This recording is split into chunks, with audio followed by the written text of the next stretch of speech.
So the next section of the living world asks us to either focus on a cold environment or a hot desert environment. At Darrington we choose to do the hot desert environment, and for that we're going to specifically focus our work on the Thar desert. So if we start off generally looking at roughly where we find hot deserts distributed around the Earth, if we imagine our circle up here represents planet Earth, we will generally find our hot deserts roughly around the tropics of Cancer and Capricorn. That's roughly at around 30 degrees north or south of the equator. They're generally also found predominantly on the western side of continents.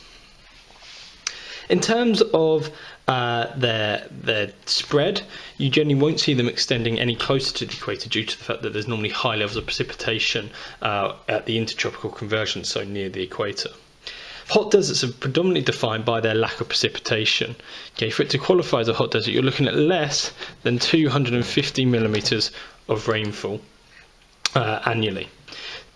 Other things that characterise hot deserts in terms of their temperatures, obviously extremely high temperatures during the day, but we can see significant temperature changes during the night time, with temperatures dropping from at times above 50 degrees Celsius to freezing or even below due to the lack of cloud cover, meaning that heat can escape very quickly at night time.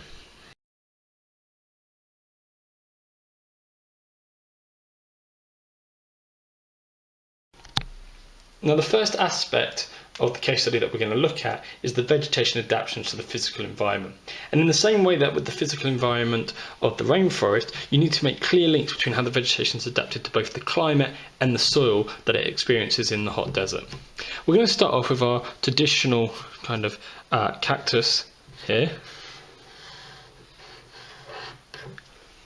Now, that shape cactus, that one that we kind of envisage when we think of hot deserts, is known as the saguaro cactus. Quite hard to say, quite hard to spell. So in the exam we're going to think about some other options that we could use.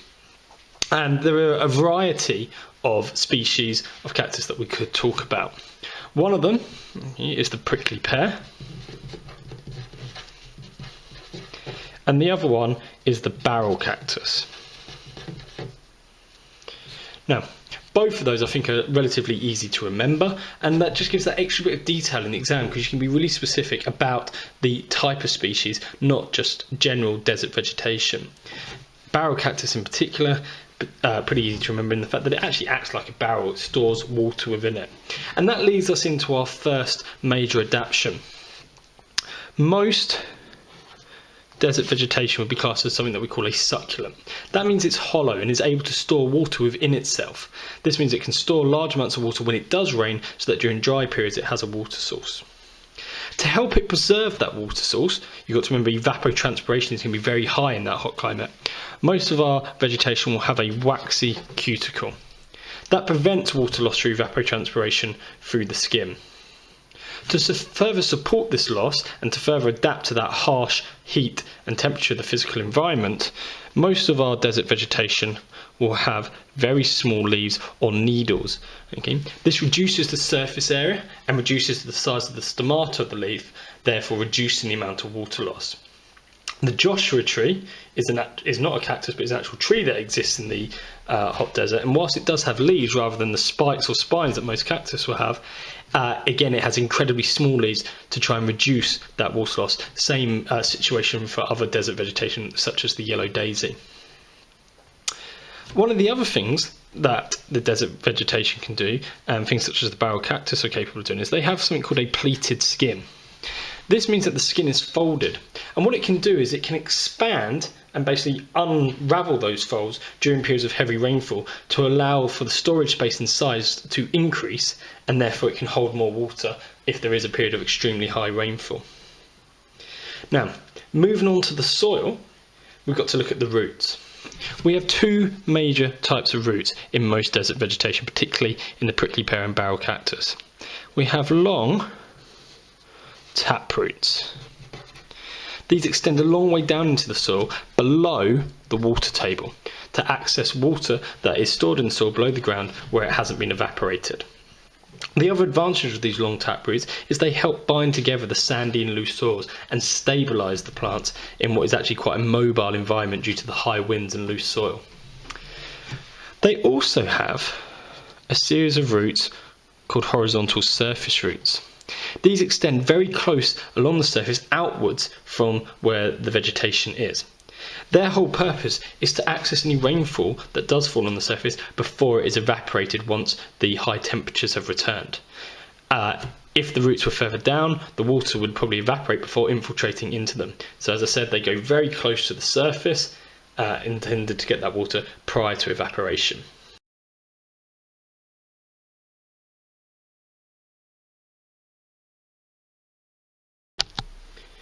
So we're going to move on to looking at animal adaptations to the physical environment. And we're going to look at two different species. We're going to start off by looking at our rattlesnake here. Just draw it in really quickly. Put a rattle on the end there, just to remind you. So again, you can be more specific than just saying snakes. Now, there are a variety of ways that the rattlesnake is adapted to its physical environment. Firstly, as with most snakes, it has a thick layer of scales across its entire body. This is to reduce water loss in the extreme heat of the desert environment. To help again with this reducing of water loss, obviously probably the major thing that most animals and vegetation have to do in the hot desert, rattlesnakes do not urinate. They do secrete an acid to get rid of any waste material, but they actually do not waste any water, which forms a larger portion of, for example, human urine. Rattlesnakes avoid doing this because obviously they can't afford to be wasting or losing that water. One of the other things, and again, if you can get this in, this is a fantastic word, is that rattlesnakes are what we call crepuscular. This means that they only come out at dawn and dusk as the sun is either rising or setting. This is because at night time the temperatures are too cold for them. Remember, they are cold-blooded animals, therefore they do need some heat to allow them to be active. But during the day, it is too hot for them. So that crepuscular adaptation allows them to come out, or means that they come out at day, sort of daybreak at dawn, and as the sun sets at dusk, where temperatures are still warm enough to give them the energy and activity they require, but not too hot or too cold. Okay, so the second animal we're going to look at, apologies if drawing's not fantastic, is a camel.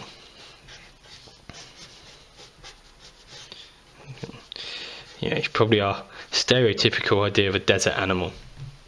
Now, there is a large variety of adaptations that the camel has to suit it to the physical environment of the hot desert. One of the large things is it has very large feet.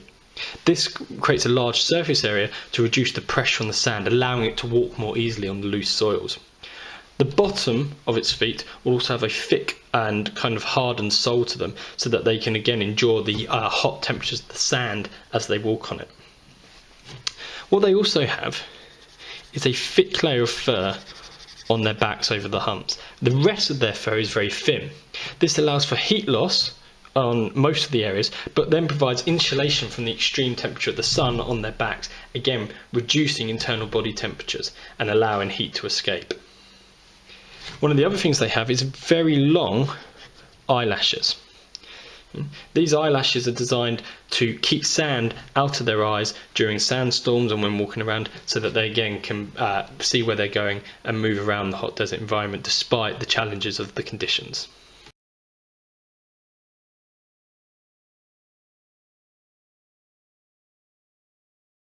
And one of the things that the exam may ask you to consider is the opportunities and challenges posed by a hot desert environment, and whether or not economic development is achievable in such an environment. So that's what we're going to look at now. We're going to look first at the opportunities and then the challenges that are posed. So if we start off with the opportunities up here.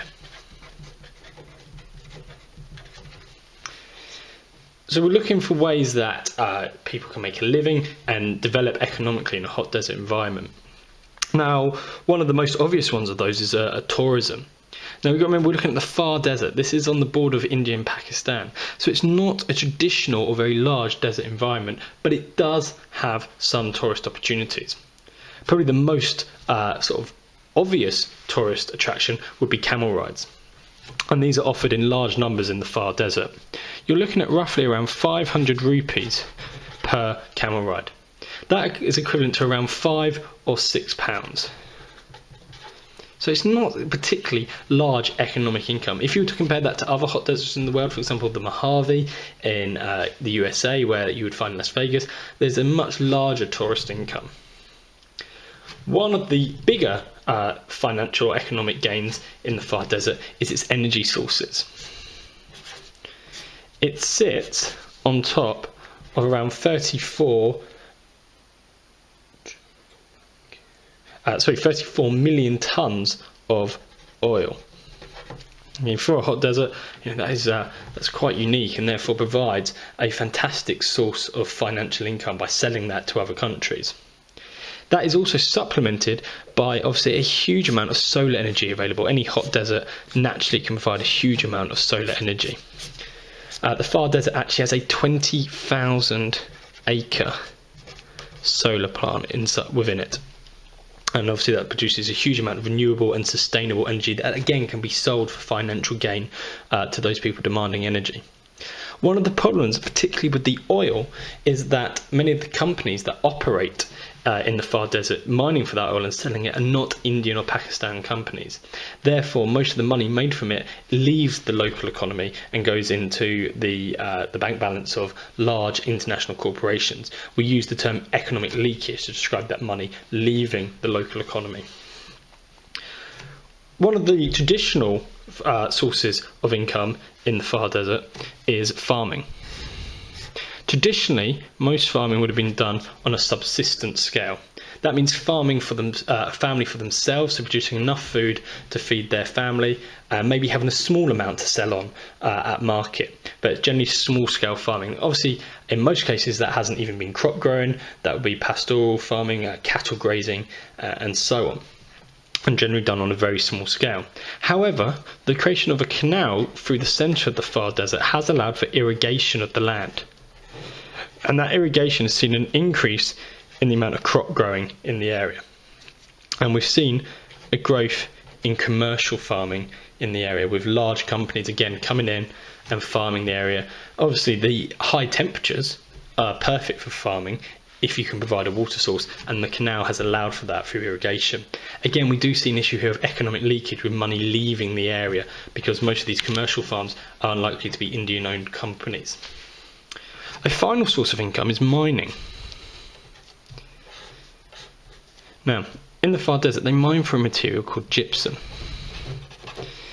Unfortunately, though they can mine this in large quantities, it's a relatively cheap material, and therefore even mining it in such large quantities generates very little financial income.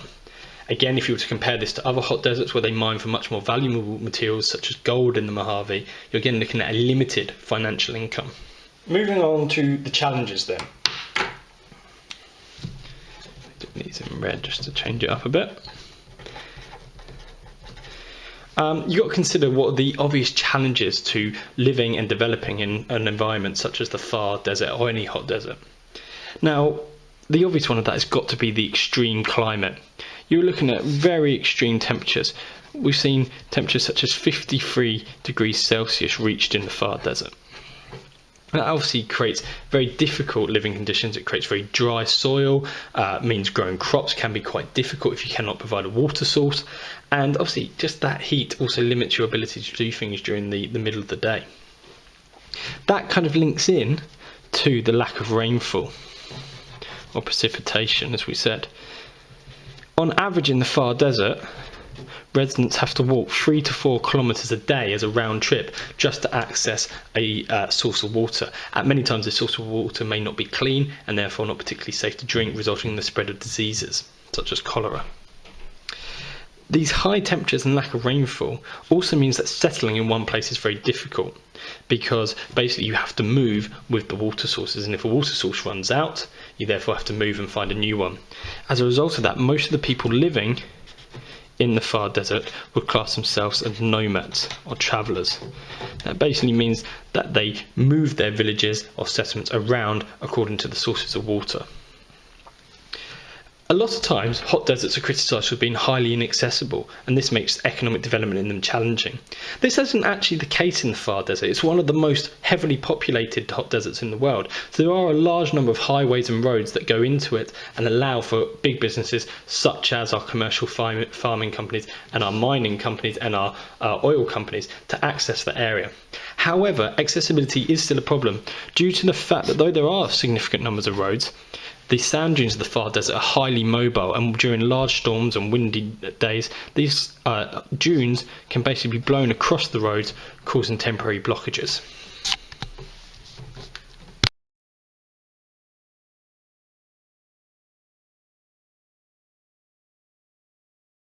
Okay, so we're going to look now at the idea of desertification. Now, desertification is the spread of deserts into previously non-arid environments. Now, we don't necessarily have to link this to the Thar Desert, but I think it would make sense to do so, considering the fact that the Thar Desert is probably one of the fastest expanding deserts in the world. It's currently extending at a rate of around 0.5 kilometres every year in the direction of New Delhi, one of India's major cities. We first off need to look at the causes of that. We can break the causes down into two sections. We can look firstly at the physical causes. Okay? These are naturally induced reasons for desertification. Now, the most prominent of these is climate change. You may argue that that is not obviously naturally caused because of the anthropogenic or human-induced climate change our world is currently experiencing. But warmer, drier climates in areas that previously did not have such climates does lead to desertification. However, the predominant cause for most desertification is actually human-induced influences, and these are particularly prominent in the Thar Desert. It is one of the most populated deserts in the world, with over 83 people per kilometre squared. This leads to two major issues. Overgrazing. Okay. In the Thar Desert currently, particularly in the subsistence farming, the majority of the farming is cattle farming. And actually the figures show that on average there's about 1 person to every 5 cattle in the Thar Desert. Overgrazing results in damage to the vegetation. If the vegetation is eaten right down to its kind of roots, the roots are unable to grow back properly and the vegetation dies. This leaves the soil exposed, prevents any from having any shade, and leaves it being exposed to the incredibly high heat and sun of the desert and the strong winds. On top of that, we also have an issue with overcultivation.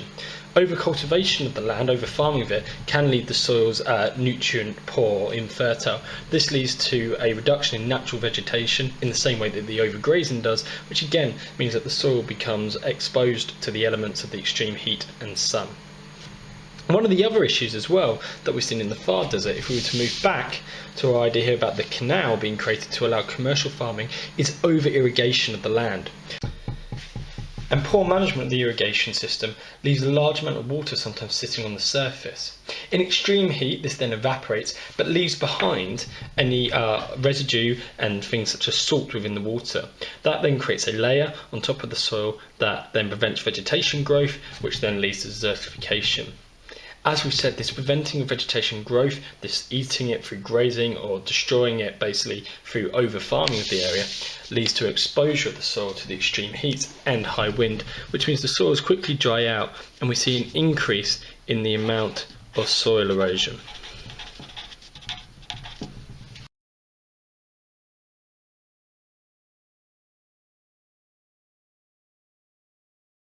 So we're going to finish up by looking at one last aspect of this case study, looking at how communities and civilizations living in semi-arid environments, maybe on the fringe of deserts, can reduce the risk of desertification, the chance of it happening.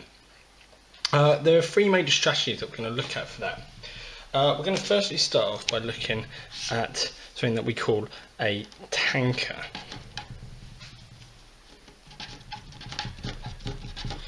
Okay. Now, a tanker is a large concrete-lined underground water storage. They are specific to the Rajasthan area of India and Pakistan, which is where we find our Thar Desert, which is our case study. So it's quite a nice one to talk about, as it can be sort of linked to one specific location. Now, These tankers are, as I said, large concrete-lined storages of water built beneath the ground. Now, obviously, that comes with a negative of the fact that it is quite expensive to build them. However, by putting them below the ground, it reduces the chance of water loss through evaporation. Any sort of traditional water storage above ground is obviously subject to being heated by the extreme temperatures, which can lead to evaporation. Below the surface, it's much cooler, and as a result, the water is less likely to evaporate. Also, it allows for them to be built to quite a large size, and most tankers in the Thar Desert, if full, are capable of storing water for around to provide for around 8 months worth of water supplies. Though places like the Thar Desert are very dry, they do have wet seasons. So as long as there is a sustained period of rainfall, even if it is only a short period, they will fill up and the water won't evaporate. They also have these large kind of inlets at the top that allow for as much water as possible to be collected.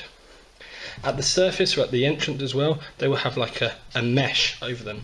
This prevents any animals, rodents, etc. getting into the water and getting trapped in there, dying, and then causing the water to become polluted and unusable. Another strategy that's been successfully used across a wide variety of deserts is something that we call stone bunds. Now, these stone bunds are kind of stone walls built parallel to the slopes across contour lines.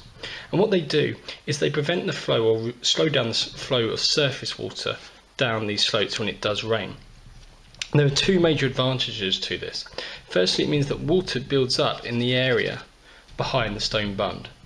Okay, and then it will slowly infiltrate its way down into the soil, which will allow the water to work its way down and normally bring the water table closer up to the surface. It also prevents the water just basically going very quickly across the dried out surface and not infiltrating into it. Also, by slowing down the flow of water, it reduces soil erosion caused by any periods of heavy rainfall. This allows for much more fertile and much more moist soils that can then grow more crops in them. Another major advantage of the bunds is that they're very simple. They are just these stone walls built along the contour lines. Locals can be easily trained to build them. They're relatively cheap, they need minimum maintenance, and therefore are normally quite highly successful in reducing the risk of desertification. One of the final strategies that we can look at to reduce the risk of desertification, and is generally done on a much larger scale, is the creation of shelter belts. These are where lines or rows of trees are planted in deserted areas or areas at risk of desertification.